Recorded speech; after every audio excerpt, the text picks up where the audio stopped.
This happened when I was 15 years old. Back then, I was always looking for ways to make extra money. I wasn't old enough to get many on-the-books jobs, so I would occasionally babysit for families around my town. Most of the time, it was people my parents knew or neighbors who needed someone to watch their kids for a few hours.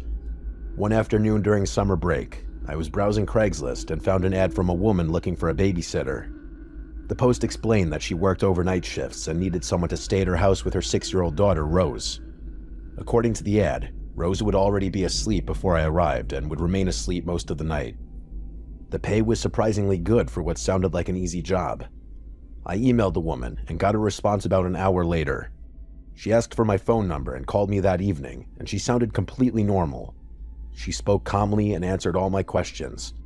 She explained that she had to leave for work before I would arrive, so she would hide a key outside the house. She told me exactly where to find it.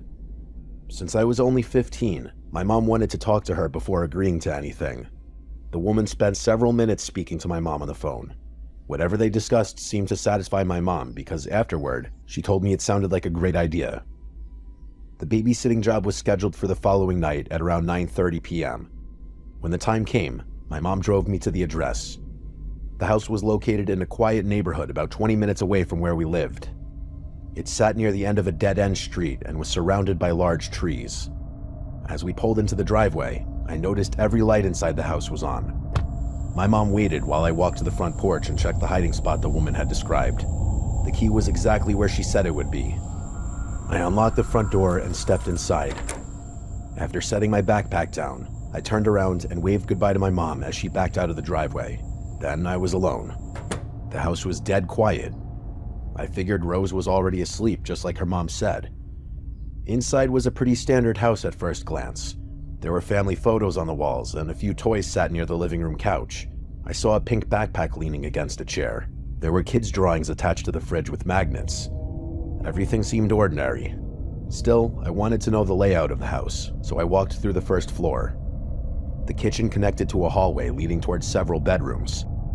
As I stepped into that hallway, I glanced through an open doorway on my right. What I was not expecting to see was a man standing inside the room. He was facing the window looking out it, but that fact quickly made the sight more unsettling because it was pitch black outside. There was nothing to look at. I stared for several seconds before finally speaking. The second I made a sound, he turned around. The first thing I noticed was a smile. The second thing I noticed was that one of his front teeth were missing. I asked who he was, and his smile never changed. He didn't answer. I backed out of the doorway and pulled out my phone and called the woman. She answered after a few rings, and I explained that there was a man in one of the bedrooms. She sounded confused for a second before acting like she suddenly remembered. That part of it really still sticks with me. Then she explained that it was her brother who had dementia and sometimes wandered around at night. She told me not to worry because he's harmless. That explanation didn't make me feel any better. If her brother was living there, he should have been mentioned in the ad or on our phone call. Before hanging up, she told me to help myself to anything in the fridge and I could sleep in the guest room at the end of the hallway. After the call ended, I stood there for another minute just contemplating my situation. Eventually, I decided to check out the rest of the hallway. The room where the man had been standing remained open, but he was no longer visible from the doorway. That made me nervous. I continued farther down the hall. There were 4 doors besides the guest room. I tried the first one. Locked. I tried the second one. Locked. The third one, locked. The fourth one opened about 3 inches before stopping. I looked through the crack. The room appeared empty. I couldn't see much because the lights were off. I pushed the door a little farther.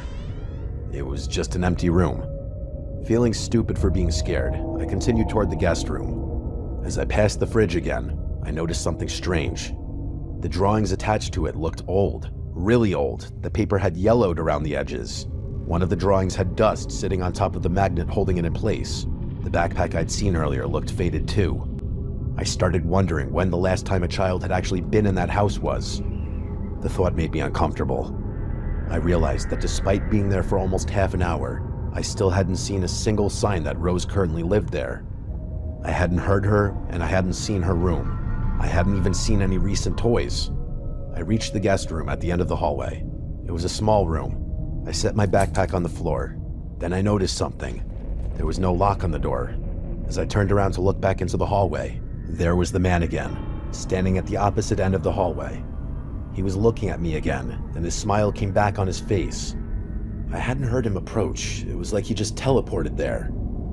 I honestly don't know how long he had been standing there. The missing tooth was visible even from where I stood. For several seconds, we stared each other down, me looking at him like he was some confused animal and not even an actual person. Then I quickly stepped inside the room and shut the door. I sat on the edge of the bed trying to calm myself down. I knew well of dementia from a young age, as my great-grandmother passed away with dementia. This allowed me to justify this man's actions. But deep down, I knew something felt wrong. I called my mom 3 times until she finally picked up. I told her of the situation I was in, from the unannounced brother with dementia to the fact that I couldn't even find the child in the house. For a few moments, she was silent. Then she told me she was coming to get me immediately. Hearing that made me feel relieved and scared at the same time. Scared because even my mom thought something was up here. She hung up after she said she'd be there as fast as possible. A few minutes passed before I heard footsteps coming down the hallway toward my room. I sat completely still. The footsteps got closer until they stopped directly outside the door. Everything went silent, and I stared at the doorknob. I checked my phone, and the woman still hadn't called back to see if everything was okay. I decided to call her myself, but after 3 attempts, she never picked up. While I was waiting, the bedroom door opened a few inches. I couldn't see who was standing outside. The opening wasn't wide enough. I sat there staring at it. The door remained cracked open, but whoever was on the other side didn't enter. I knew it had to be the brother. It was those final, tense seconds where I decided I was getting out of there, and I got off the bed, moved to the window, and forced it open. I climbed out and dropped into the backyard. Then I didn't stop running until I reached the street. I crossed to the other side and kept going. I ended up nearly a block away before finally slowing down. I pulled out my phone to call my mom again. Before I could dial, a text message appeared. It was from the woman's number. The message simply asked where I was going. I immediately looked back toward the house. I didn't see anyone outside or at the windows. I didn't see any cameras when I entered the house, yet somehow she knew I had left. That was when I became convinced something was seriously wrong. I called my mom and told her not to come directly to the house. I told her to pick me up further down the street. About 10 minutes later, she pulled up. I jumped inside and locked the door, and we left immediately. Neither of us ever contacted the woman again. I never figured out who the man really was.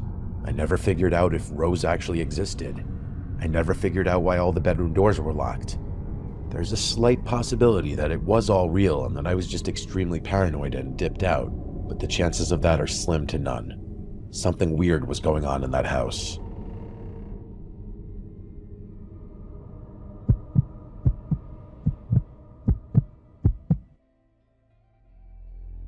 When I was 15 or 16, I got a summer job cleaning units in a low-income housing condo complex.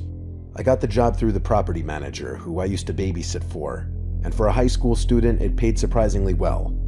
The job was simple. Whenever a tenant moved out, we would go in and clean the unit to prepare it for the next family. Many of the units had been abandoned in a hurry. Belongings were often left behind, and some places looked as if people had simply gotten up and left one day. I worked alongside a university student I'll call Jen. She was about 20 or 21 and naturally took the lead while I followed her direction. One day, we were assigned a unit on the end of a row. The layout becomes important, so I'll explain it briefly. When you entered through the front door, you walked into the living room. On the right side were 2 sets of stairs, one leading up to the second floor and one behind a door leading down to the basement. The basement stairs turned twice, meaning you couldn't see into the basement from the main floor. The basement itself was just one large unfinished concrete room with a washer, dryer, furnace, and a single hanging light bulb. There were no closets, side rooms, alcoves, or places to hide. When we entered the unit, it was obvious the previous tenants had left in a hurry. The kitchen was filthy and most of their belongings were still there. We spent the first part of the afternoon packing everything into garbage bags and sorting items that could be donated. Once that was finished, we started cleaning. Part of the kitchen cleanup involved pulling the oven and fridge away from the walls and cleaning them thoroughly. We also removed the drawer underneath the oven. When it came time to put it back, we discovered the rails were damaged and it wouldn't slide in properly. For reasons that made sense at the time, Jen and I stood on opposite sides and kicked it until it wedged itself back underneath the oven. When we tried pulling it out again, it wouldn't budge. We both immediately regretted doing that, but we figured the property manager could deal with it later. After that, we split up. Jen headed upstairs to clean the bedrooms while I stayed downstairs removing the glass light fixtures so I could wash them. I was standing on a ladder in the living room when I heard Jen call my name from upstairs. I called back, to no response. I climbed down and went upstairs. When I found Jen, she was cleaning a bedroom with headphones on. I asked what she wanted. She looked confused. "What, did you call me?" I said. She laughed and shook her head. "No." I shrugged it off and went back downstairs. One thing that always bothered me about that unit was the attic access above the staircase. It was just a square opening in the ceiling leading into a dark crawl space. The cover was missing, so every time I walked underneath it, I found myself looking up into a square of complete darkness. A few minutes later, I heard my name again. This time when I called back, Jen immediately yelled from upstairs, saying, "I didn't call you, you're hearing things." At the time, I agreed with her. It was strange, but I wasn't frightened. Not yet. A little while later, I was standing at the kitchen sink cleaning the light fixtures. I turned around to grab a fresh sponge and nearly tripped. The oven drawer was sitting halfway out on the floor. Immediately, I thought it was odd. Jen and I had practically kicked the thing into place. We'd also confirmed afterward that it was completely stuck. Still, I just kicked it back in. It took several hard kicks before it wedged itself under the oven again. To make sure, I grabbed the handle and pulled. Nothing, it was stuck. Satisfied, I went back to cleaning. A few minutes later, I turned around again and almost tripped. The drawer was back out. I hadn't heard anything. Nobody else was downstairs.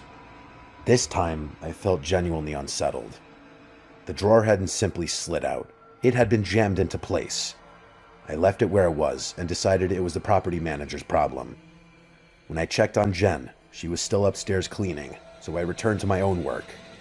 Eventually, I started reinstalling the clean light fixtures.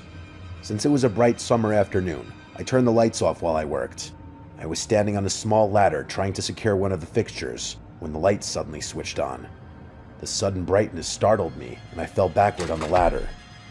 A second later, the fixture slipped from my hands and came crashing down. It narrowly missed hitting me in the head. For a few seconds, I just sat there on the floor. I could see the light switch from where I had fallen. Nobody was near it. At the same time, I could clearly hear Jen moving around upstairs. Only a few seconds had passed. There was no possible way she could have run downstairs, turned on the light, and gotten back upstairs. The switch had somehow turned on by itself. At least that's what it looked like. I still wasn't thinking about ghosts or anything supernatural. I was just uncomfortable. At that point, I decided I was done working alone and went upstairs to find Jen. When I told her what happened, she looked uneasy. Then she told me something I hadn't expected. A few minutes earlier, she thought she'd heard someone call her name too. It didn't sound like me. We were both officially creeped out. The only task left was sweeping the basement. Neither of us wanted to go down there alone, so we went together. The basement was exactly as I described earlier. One large open concrete room with nowhere to hide. While Jen swept, I sat on the dryer and talked with her. A few minutes later, we finished and headed back upstairs. We were relieved to be almost done. We started gathering our supplies in the living room. I was standing maybe 2 feet from the open basement door when it happened. From below us came the unmistakable sound of heavy footsteps. Both of us froze. The footsteps were loud enough that neither of us questioned what we were hearing. Then came something far worse. The footsteps suddenly broke into a run. They were charging up the stairs, fast and loud, coming directly toward us. The footsteps got louder. I looked at Jen, and her face had gone completely white. Neither of us said a word. Running on pure instinct, I grabbed the basement door and slammed it shut as hard as I could. Then Jen and I ran. We flew out the front door and across the lawn. At one point, I heard Jen yell behind me, "The key!" I yelled back, "Leave it!" Neither of us stopped until we were on the other side of the complex. I barely remember what happened afterward. Eventually, we returned to the property manager and told her someone had been inside the unit. We left our cleaning supplies behind and never went back. As far as I know, she contacted the police before anyone entered the condo. We never told her what we had actually experienced. What could we say? That something invisible had spent the entire afternoon calling our names, moving objects around, turning lights on, and finally charging up the basement stairs? It sounded ridiculous. Even now, I'm not someone who believes every strange story is paranormal. I've had other experiences in my life that could probably be explained one way or another. This one is different, though. Maybe we imagined hearing our names.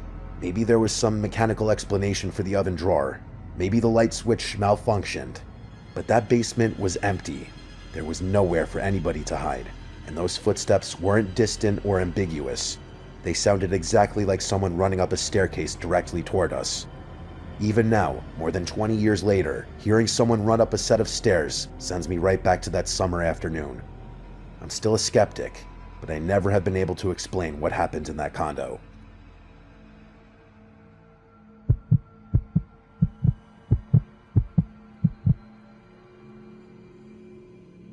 When I was younger, I was a hustler and a go-getter, always looking for the next way to make a quick buck, and my mom knew an older couple from a church group who needed help around their property for a couple of weeks.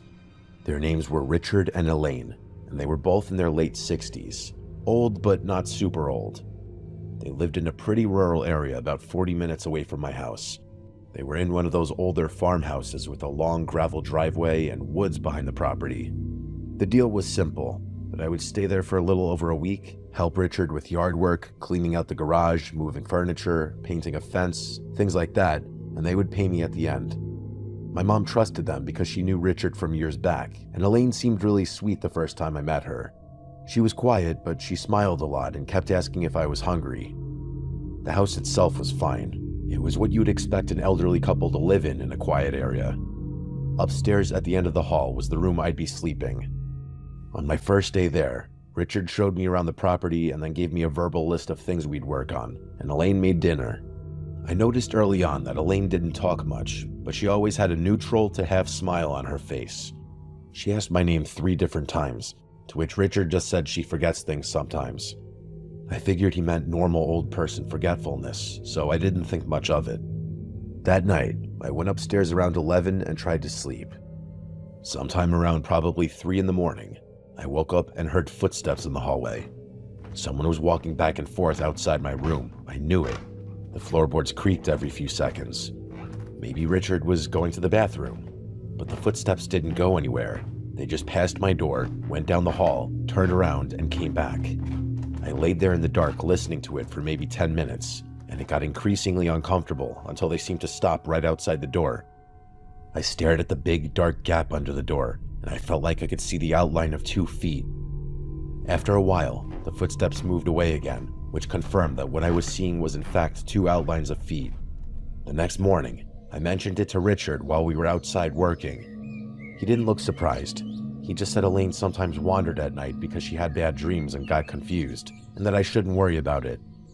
When I asked if I should lock my door at night, he kind of laughed and said the guest room didn't have a lock because the house was old, so I let it go. But the second night was worse.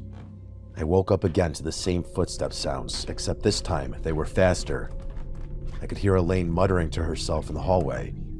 I couldn't make out most of it, but I heard my name once, which gave me goosebumps. Her shadow passed under my door 3 or 4 times. I was starting to hate that large gap under the door. The doorknob twisted, stopped, and the door opened about an inch. It stayed open a crack for just a moment, and I heard a whispering voice through the crack, but I couldn't make out what was said. Then the door shut again. After that, I had trouble sleeping, like I think anyone would in my shoes. In the morning, I told Richard exactly what happened. Once again, he explained it away. His explanation was she probably thought the room was empty and that she had been doing things like that more lately. He said it was embarrassing for her and asked me not to bring it up around Elaine. During the day, she seemed mostly normal, doing things like making lunch, folding towels, and watering plants, which made the whole thing harder to process. But every now and then, I would catch her staring at me from across the room with this flat, suspicious look. It was like she didn't recognize me, but also didn't like that I was there. On the fourth day, Richard and I were cleaning out a shed behind the house. I noticed a dented metal walker shoved behind some boxes, and next to it was a broken picture frame with dried brown stains on the glass. This is kind of important for later. Later on that same day, when I went inside to use the bathroom, I noticed a long scratch on the hallway wall, about chest height, like something had been dragged across it. There were also small holes in one of the doors downstairs, like someone had hit it with something. These all seemed like signs of struggle. That night, I put my suitcase in front of my bedroom door. It wasn't heavy enough to stop anyone, but I figured it would at least make noise if the door opened. Around 2:30, I woke up to the sound of the suitcase scraping across the floor. I looked and saw my bedroom door was halfway open. Elaine was standing in the doorway in her nightgown. I saw her mouth hung open as she was heavily mouth-breathing. I said her name, trying not to sound scared, even though the sight was horrifying. When she stepped into the room, that was when I saw she was holding a kitchen knife at her side. She walked closer to the bed and started whispering something, which I quickly was able to understand as, "You don't belong here." She said it like 5 times. "You don't belong here. You don't belong here." She came all the way to the side of the bed and stood over me with the knife hanging in her hand. I yelled for Richard as loud as I could. Elaine flinched like the sound scared her. Then she turned and marched out of the room. Even the stiff way she marched out of the room was terrifying. She slammed the door and marched away. Richard came upstairs maybe 30 seconds later, acting annoyed, like I had woken him up for no reason. I told him she had been in my room with a knife. He kept saying she wouldn't hurt anyone and that she wasn't herself at night. This was officially when him downplaying her behavior began to piss me off. I said I wanted to go home, and he replied it was 3 in the morning and my mom was probably asleep. He said we'll talk about it in the morning. I should have called my mom right there, but I didn't want to make the situation bigger. I pushed the dresser in front of the door after he left and stayed awake until sunrise. The next morning, Elaine acted like nothing happened. She made pancakes and was smiling again, giving normal grandmother vibes. Richard pulled me aside and apologized, but it didn't feel like a real apology. He said Elaine's memory had been getting worse, which sounded like an understatement. When I asked him if she had ever attacked anyone before, he took a pause, then he said she had gotten upset with a caregiver once, but that it was handled. That was the first time I realized he had definitely been hiding things from me. I told him a second time that I wanted to leave. He said he understood, but my mom was at work until late and he would drive me home the next morning after we finished one last job and they paid me. That afternoon, while Richard was outside on the phone, I went looking for my backpack because I wanted to pack early.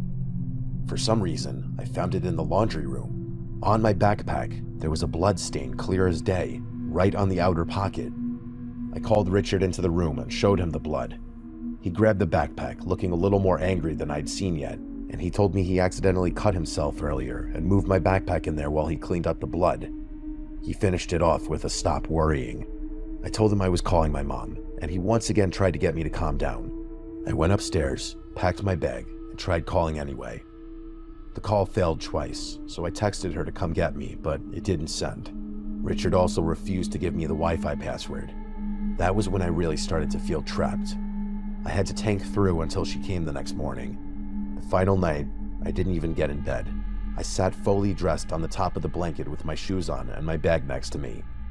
I moved the dresser in front of the door again, but around midnight, Richard came upstairs and told me to move it because it was dangerous in case of a fire. I refused at first, and for the first time, I heard him yell. He told me to move the dresser now.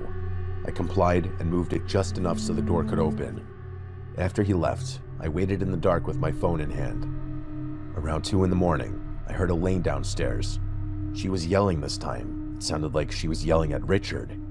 Then I heard glass break. Richard said her name, trying to calm her down, and then there was a loud thud, followed by him shouting in pain. It sounded like she just attacked him. I got up and cracked my door open. The hallway was dark, but I could see light coming from the staircase from downstairs. Footsteps started coming up the stairs fast. I shut my door and pushed the dresser back as hard as I could. A few seconds later, Elaine hit the door from the other side. The doorknob rattled violently, and she started saying again and again that I didn't belong here. She sounded furious. The door shook as she hit it again and again. and I heard something metal strike the wood, and a piece of the door splintered inward. My sights landed on the window, my only exit, and I decided I was jumping out. I could hear Richard downstairs groaning and calling for her. Whatever she did to him, she was about to do to me, maybe worse. I got the window up and kicked out the screen. There was a small roof over the porch below the window, so I climbed out onto it with my backpack. Elaine was still banging on the door when I jumped out. I dropped from the porch roof into the bushes below. I ran down the gravel driveway without looking back. I could hear the front door open behind me, and Elaine was yelling from the porch. She was holding what I could only guess was a fireplace poker in one hand. I kept running until I reached the road, where I finally was able to call 911 with service. The police and an ambulance showed up maybe 15 minutes later. Richard had a cut on his head and a broken wrist from trying to stop her. Elaine was taken away by paramedics. The police got a hold of my mom, and she arrived as soon as she could. Richard later told my mom that Elaine had been getting worse for months, but he didn't want to put her in a facility because he felt guilty. He thought he could manage it himself. He also admitted she attacked 2 caregivers before me. If he wasn't an old man, my mom likely would have slapped him in the face after she heard all that. I still think about how many chances I had to leave, and how many times I ignored the obvious signs because I didn't want to seem dramatic. Honestly, I feel like we as humans try to hold out our hope that things are still normal for as long as possible, that we really don't see the actual danger we can be in until it's almost too late.